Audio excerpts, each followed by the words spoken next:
Welcome to our channel. Today we how to log into TD Bank EasyWeb online, quick access step by step clearly.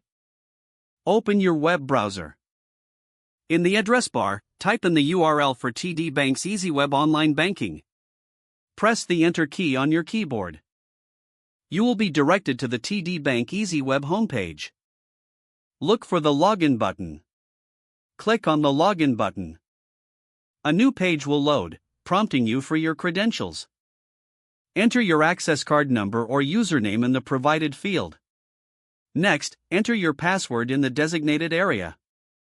Double-check your entries for any typos.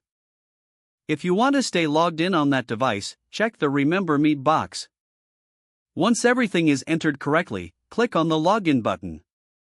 You may be prompted with additional security questions or verification steps. Follow the prompts as directed to verify your identity. After successful verification, you will be taken to your account dashboard. You are now logged into TD Bank EasyWeb online banking.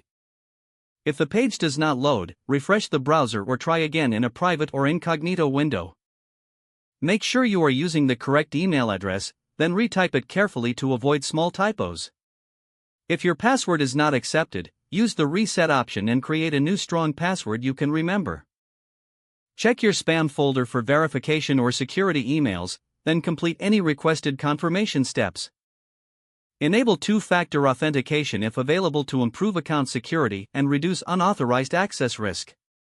After signing in, review your profile details so your contact information and settings are accurate and current. If you see an error message, note it down and try again after restarting your device and internet connection. Log out when you finish, especially on shared devices, to keep your account and payment information secure. If the page does not load, refresh the browser or try again in a private or incognito window. Make sure you are using the correct email address, then retype it carefully to avoid small typos. If your password is not accepted, use the reset option and create a new strong password you can remember. Check your spam folder for verification or security emails, then complete any requested confirmation step. Don't forget to like this video and subscribe to our channel for more step-by-step tech guides.